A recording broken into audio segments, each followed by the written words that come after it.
Graça e paz.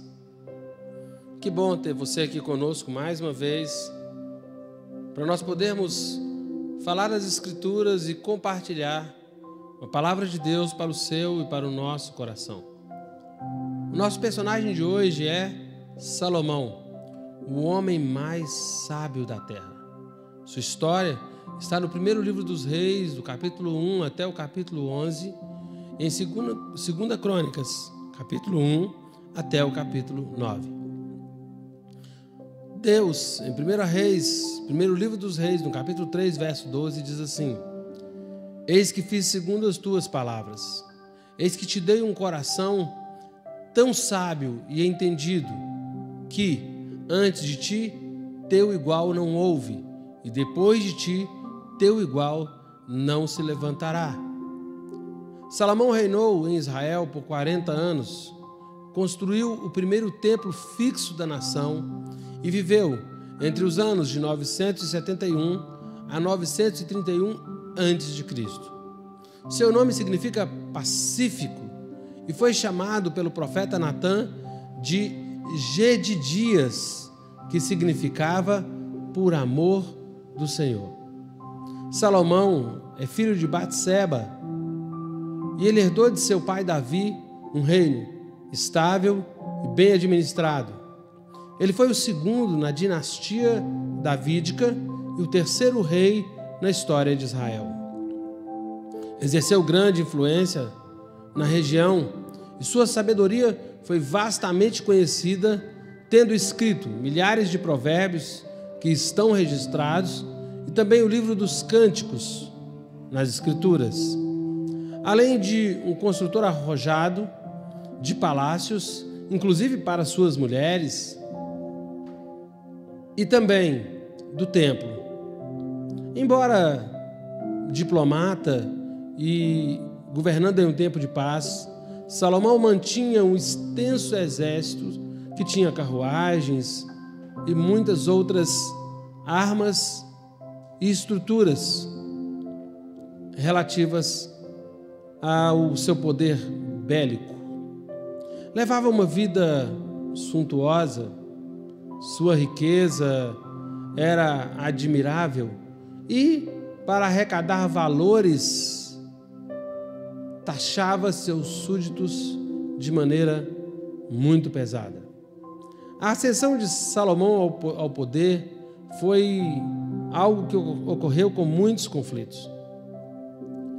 Davi não reconhecera Salomão como seu sucessor, porque ele não era o primeiro na linha de sucessão, e enquanto Davi sucumbia, Adonias, o próximo na linha sucessória, se preparava para ser coroado.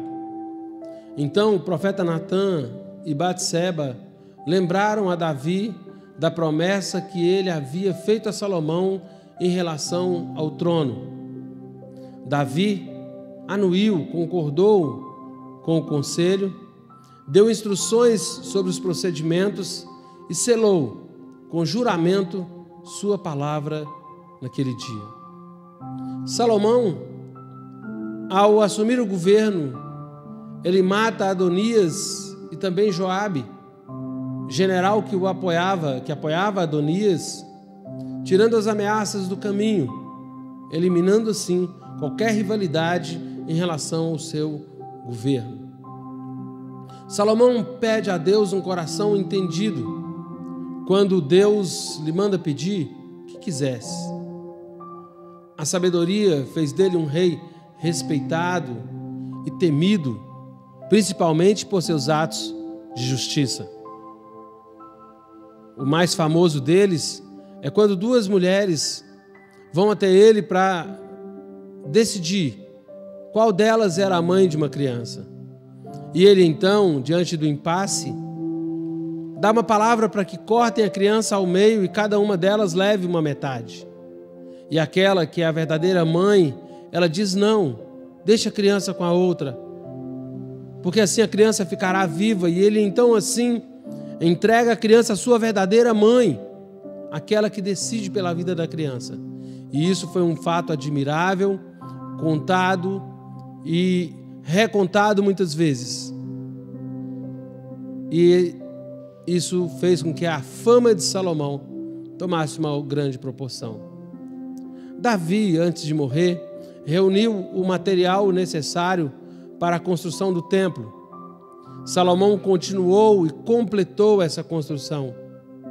A pedra fundamental do templo foi lançada 480 anos após a saída do Egito, e o templo ficou pronto 7 anos e 6 meses depois, e foi o local de adoração até ser destruído por Nabucodonosor, rei de Babilônia, no ano 587 a.C.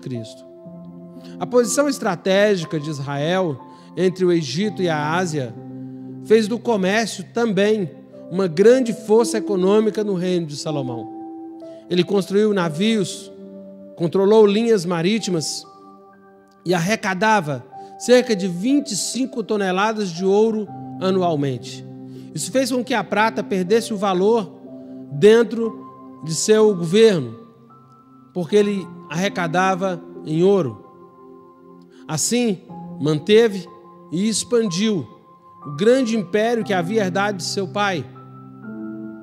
Salomão fez alianças com nações vizinhas, algumas delas seladas às custas de casamentos com mulheres estrangeiras. E embora tivesse um grande exército, nunca se envolveu em uma batalha. Recebeu homenagens, presentes de reis e rainhas, como a rainha de Sabá, por exemplo, por causa de seu poder e sabedoria, que eram admirados por todos que estavam ao seu redor.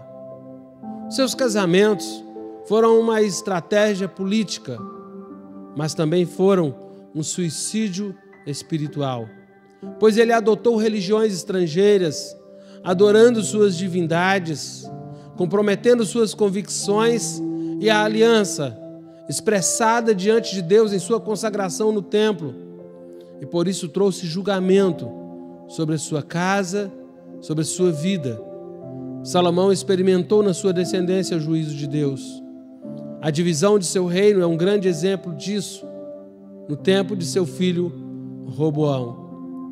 Salomão foi privilegiado, herdou o trono, teve encontros com Deus, começou muito bem, com sabedoria do Altíssimo para governar, mas não se manteve comprometido com o Senhor, se voltando a outros deuses, e em Eclesiastes ele nos mostra o alto preço que pagou e que a distância de Deus o fez pobre e miserável, mesmo em meio a todas essas riquezas, tornando o seu fim espiritualmente trágico.